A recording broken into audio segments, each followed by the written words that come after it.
A 19-year-old in flip-flops once got laughed out of a meeting for suggesting Silicon Valley could build weapons better than the Pentagon. 20 years later, the U.S. Army handed him a contract worth $20 billion. In 2008, a 16-year-old walked into the mixed reality lab at the University of Southern California. He was homeschooled, lacked formal engineering credentials, and spent his free time in a cluttered camper trailer in his parents' driveway. There, he built more than 50 head-mounted display prototypes using hot glue, cheap optics, and screens salvaged from broken smartphones. But inside the university lab, this teenager did something that stunned the director. He identified obscure virtual reality hardware on site, recognizing military gear that few civilians had ever seen. The lab itself was not building video games. Under Department of Defense funding, researchers used virtual reality to simulate combat environments and treat soldiers suffering from post-traumatic stress disorder. The Pentagon had spent millions trying to make these simulators work, yet the hardware remained bulky, heavy, and prohibitively expensive. The military needed lightweight, immersive displays, but traditional contractors could not deliver them. The technology simply did not exist in their pipeline. Inside his driveway trailer, the teenager was solving the exact hardware bottlenecks that baffled military scientists. He realized that the consumer mobile phone industry had quietly commoditized high-resolution screens and cheap sensors. By using this commercial supply chain, he could build headsets for a fraction of the government's budget. This early contact with defense-funded research shaped his focus. Long before the public knew him as a Silicon Valley executive, Palmer Luckey saw a glaring gap between what the military needed and what the defense establishment could build. His pursuit of virtual reality did not start as a quest for consumer entertainment. It began as an attempt to solve an engineering problem that legacy giants had abandoned. On August 1st, 2012, Luckey launched a Kickstarter campaign for a prototype headset he called the Oculus Rift. The funding goal was a modest $250,000. Within 30 days, the campaign secured $2.4 million. The momentum accelerated rapidly due to a key endorsement. John Carmack, the legendary programmer behind Doom and Quake, publicly backed the hardware. Carmack's support gave the project instant legitimacy, convincing the broader tech industry that high-performance virtual reality was finally viable. In March 2014, Facebook acquired Oculus VR for $2 billion. At just 21 years old, Luckey was a billionaire. He stayed with the company as a senior engineer, but the acquisition had changed more than his bank account. It altered his position in the technology ecosystem. This rapid commercial rise turned a niche hardware builder into a highly visible outlier. The deal provided Luckey with a rare asset in Silicon Valley, complete financial independence. Most tech entrepreneurs spend their careers answering to venture capital boards and chasing public offerings, which limits the types of risks they can take. Luckey's exit meant he no longer needed to ask for permission or funding from traditional gatekeepers. He remained at Facebook until 2017, working within a corporate culture that grew increasingly uneasy with his unorthodox style. But the real shift had already occurred. The consumer tech boom had handed a 21-year-old the capital to eventually finance his own private ambitions and the freedom to challenge entities far larger than Facebook. In March 2017, the quiet tension inside Menlo Park broke. Reports surfaced linking Palmer Luckey to a $10,000 donation to Nimble America, a pro-Trump political group known for generating online memes. In the highly polarized atmosphere of Silicon Valley, the backlash was immediate. Within days, Facebook announced that the 24-year-old was leaving the company. The exact circumstances of his departure remain heavily contested. Luckey maintained that he was fired, arguing that his political beliefs made him an outcast in a corporate culture hostile to conservative viewpoints. He later asserted that this specific episode served as the trigger, proving to him that mainstream Silicon Valley would never willingly engage in defense work or align with national security interests. In his view, the industry's cultural orthodoxy created a permanent barrier to the type of military modernization the country required. Facebook officials offered a different account. The company denied that Luckey's departure had anything to do with his political affiliations, framing the exit as a standard personnel decision. Instead, they pointed to the resolution of complex intellectual property litigation and internal structural changes as the drivers behind the move. Neither side has ever conceded the point, leaving the break unresolved. But the significance of the split went far beyond corporate politics. By severing ties with Facebook, Luckey was no longer bound by the public relations constraints of a consumer technology giant. The exit forced a wealthy, highly visible figure completely outside the Silicon Valley consensus.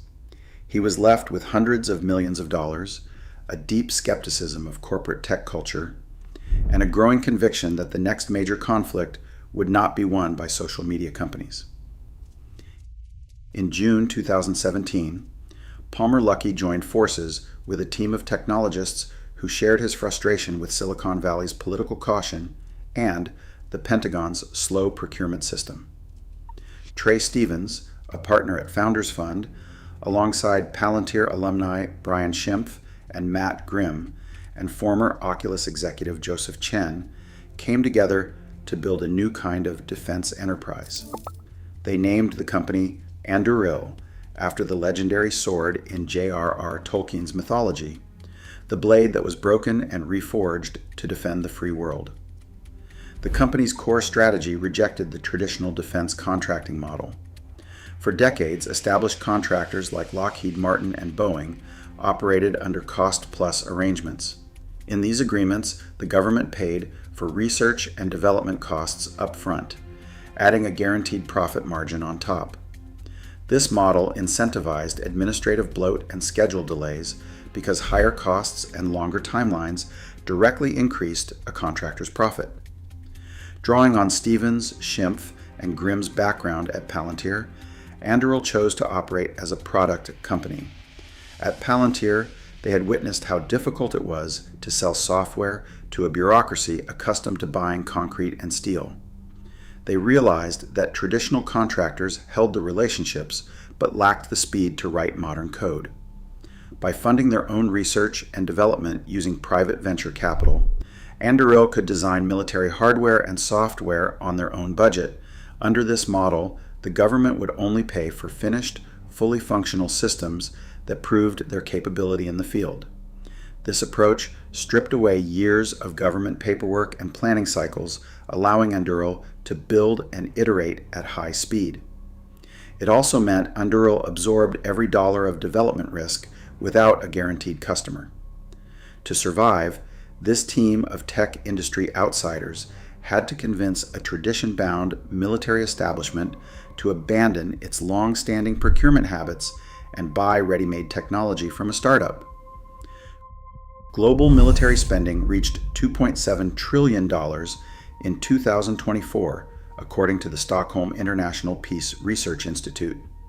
Yet, almost all of this capital flowed directly to legacy defense giants like Lockheed Martin and Boeing. To these entrenched primes, venture-backed startups were viewed as uninvited outsiders. The Pentagon's procurement machine had spent decades rewarding administrative bloat and multi-year delays, cementing a system where slow, expensive development was actually profitable. Palmer Luckey saw this dynamic as a fatal strategic vulnerability. His core argument targeted how the United States designed weapons. The American military, he asserted, was building exquisite, hyper-complex systems that were too expensive to lose and impossible to repair quickly on a modern battlefield. It was a philosophy he compared to World War II armor design. Nazi Germany built highly advanced, beautifully engineered tanks like the Tiger and Panther, but they were too complex to sustain. Meanwhile, the United States won the Industrial War by mass-producing cheaper, simpler Sherman tanks that soldiers could quickly repair on the front lines. In a modern conflict, Luckey argued, China was executing the Sherman strategy, scaling cheaper, mass-producible alternatives, while the West remained obsessed with gold-plated platforms.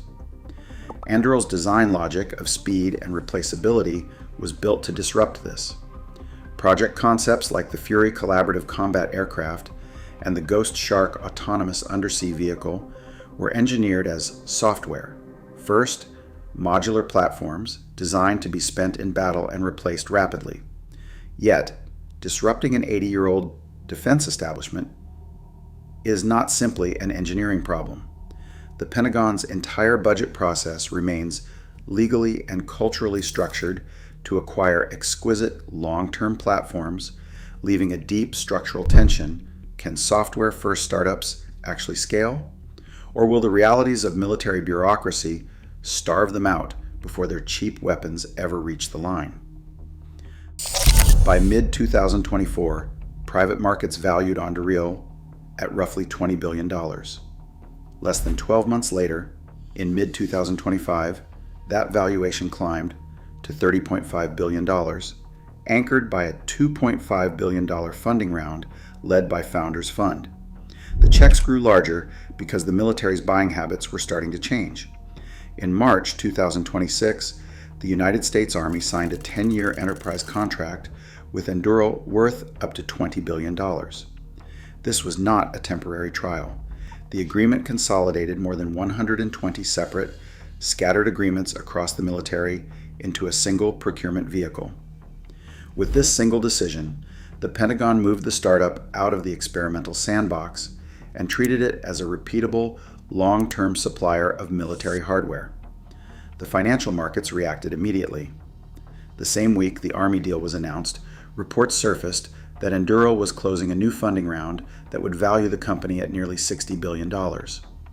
In less than a decade, a company built on garage-grown virtual reality had achieved a market value that rivaled century-old defense giants.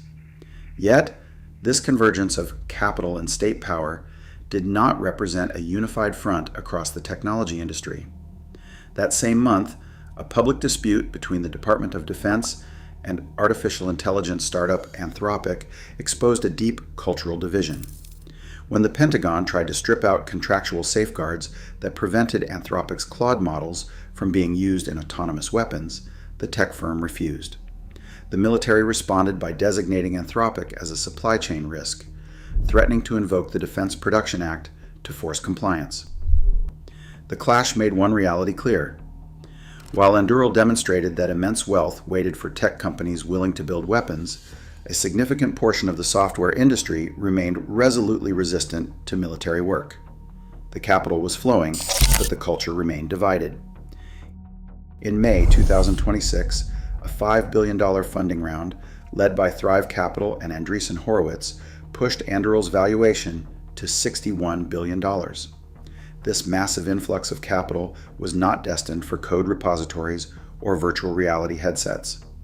Instead, Chief Executive Officer Brian Schimpf earmarked the funds for a far more difficult pursuit: physical manufacturing and heavy industrial infrastructure. The centerpiece of this strategy is Arsenal 1, a colossal 5 million square foot facility near Columbus, Ohio. Built on 500 acres in Pickaway County, the plant is designed to bring 4,000 direct jobs to the region and begin operations by mid-2026. This is where Anduril intends to mass produce the FQ-44 Fury Collaborative Combat Aircraft and various autonomous undersea systems. The factory represents a modern attempt to recreate the Midwest's World War II industrial mobilization, but updated with automated assembly lines and domestic supply chains for critical battery components like synthetic graphite. Yet, transitioning from venture-backed software to physical mass production exposes a different class of risk. Designing an autonomous drone prototype is a triumph of software engineering. Building 150 of them every single year is a triumph of operations, tooling, and predictable physical supply chains. If a single specialized semiconductor or battery component is delayed, the entire assembly line halts. Behind these numbers, the financial reality remains stark. While headlines boast of multi-billion-dollar defense agreements, Anduril's projected 2026 revenue sits at a more modest $4.3 billion. a doubling of the previous year's sales, but accompanied by a projected operating loss of $1.2 billion. Compared to legacy primes like Lockheed Martin, which commands backlogs worth over $150 billion, Anduril is still a fraction of the size. The $5 billion factory bet is a high-stakes race against time. The question is no longer whether Anduril's software can outthink the defense giants, but whether its capital-intensive factories can outbuild them before the venture cash runs dry. The battlefield is shifting from heavy steel to autonomous code. As global tensions rise, the Pentagon is betting on Silicon Valley's speed. But in a conflict of raw attrition, software cannot replace physical mass. The real test isn't winning contracts, it's surviving a war of industrial scale. Can algorithms truly outbuild history? Share your thoughts in the comments.